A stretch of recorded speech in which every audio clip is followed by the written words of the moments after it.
So the 2025 Honda Civic brought two major changes to the US. It gave us the hybrid option, as well as taking away the manual transmission option totally. So this car here in the video is not a 2025, this is my 2023 Sport with a 6-speed manual and K20 engine. But I just wanted to make a quick video giving you guys my thoughts on the 2025, the trims I would lean towards. First, I just want to say I'm very disappointed, but knew it was coming for Honda's decision to eliminate the manual transmission from anything but the SI and the Type R. We all knew it was coming. I've made previous videos saying it was coming, so anyone who was able to get a 2023 or 2024 Honda Civic Sport or Sport Touring with a 6-speed manual, you guys are lucky winners, because those cars are no longer available brand new from Honda, and there is probably no signs of anything like that coming back in the future. So I was at my dealer taking a look at this car a few months ago, and this was one of the last 2024 Honda Civic Sport Tourings they had in. You can see there the sticker price is almost $34,000 before tax, and this is for the 1.5 Touring Problem Child engine with a CVT here, but it's the same price for the 6-speed manual version. I do really like the looks of the 2024. I do like the looks of the 2025. I'm not strongly opinionated on the refreshed bumper and everything. I think 2025 looks good. I think 2024 looks good. For the price point for what you get is the main point I wanted to make this video on.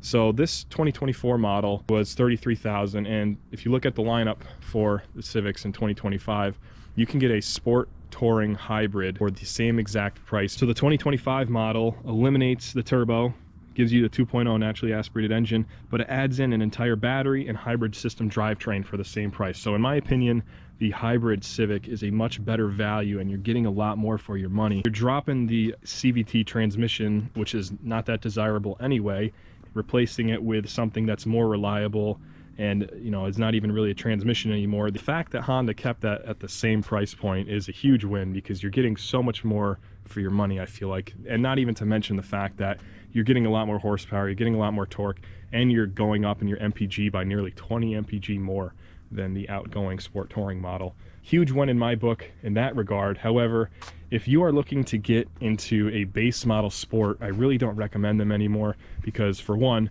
they don't come in manual, so you have to get the CVT whether you get a sedan or a hatchback now. And compared to what I paid for this 2023, the price has gone up almost $2,000 since then in the last 2 years. Sport hatchbacks now start in the mid $27,000 range, and that's before delivery and before tax and all your dealer fees. So you're spending well over $30,000 now for a Sport. But the main thing I wanted to mention is the new Sport models all have a different engine. It's still a K series, however, they took away the most reliable part of that engine, being that it was port injected up to 2024, and in 2025 it switched over to direct injection, and they took away VTEC on the intake cam, down 5 horsepower. The old port injection and the injectors, they will last hundreds of thousands of miles without any service needed or any failure. This is how Hondas have always been. However, now that you have a 2.0 direct injection, you have an additional high pressure fuel pump, which Honda's had recalls on in other cars that have failed recently. You get less power, and the biggest thing of all is there's no longer any more VTEC. So the new 2.0 in the 2025 Sport is a lifeless, spiritless engine. You don't have any satisfaction with it at all. They've already taken a lot away from the K series, even in this car, compared to the K series from a decade ago. However, this car still does have VTEC on the intake cam, and it does make a noticeable difference when you cross over, and it's still somewhat fun to play with.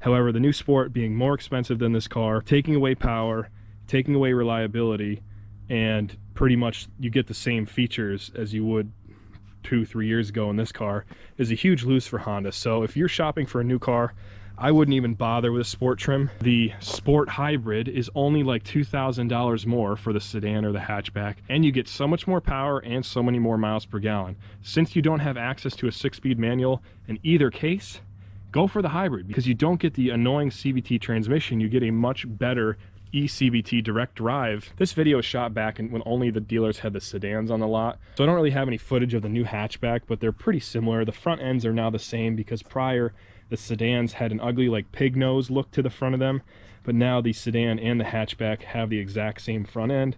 And this little inlet here on the sides where the fog lights used to be is actually functional. There is a vent on the other side that goes into the tire well.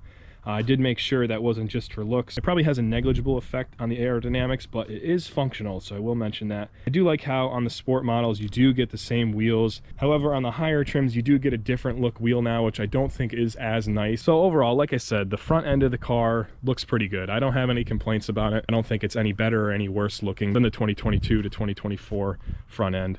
So yeah, thanks for watching, guys. Just wanted to make a quick video to give my thoughts. I know you guys have been asking for it in a lot of previous videos. I haven't made a video in a while, but 2025 Civic, definitely, since they killed the manual, it's a shame. If I were forced to buy one of the three trims, I would probably go with the Sport Hybrid right in the middle for around $29,000. That is the sweet spot, I think, where you get all the extra benefits. You get the 50 miles to the gallon, you get the battery, you get the electric motors added, you still have that naturally aspirated engine. It does have direct injection, unfortunately, but the amount of power you get with that car and the efficiency and the fuel efficiency you get with it is incredible for the money. Honestly, for under $30,000 here and going into 2025, it's going to be hard to find a car that looks as good as that and gets that high gas mileage and is as fun to drive as that car. However, in all honesty, if you were to give me a brand new 2025 hybrid model and say you can have it at no cost and trade it in for this car, I would say no every day. This is the last 6-speed manual naturally aspirated Honda probably you'll ever be able to get.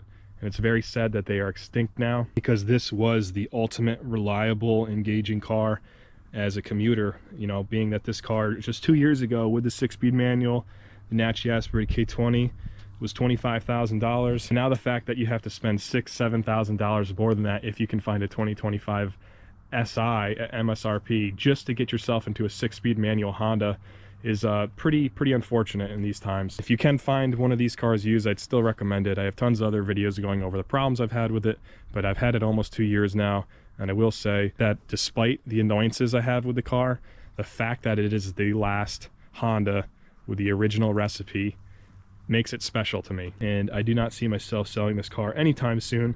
Plan to do a lot more videos on it. Stay tuned, guys. I'll see you in the next one.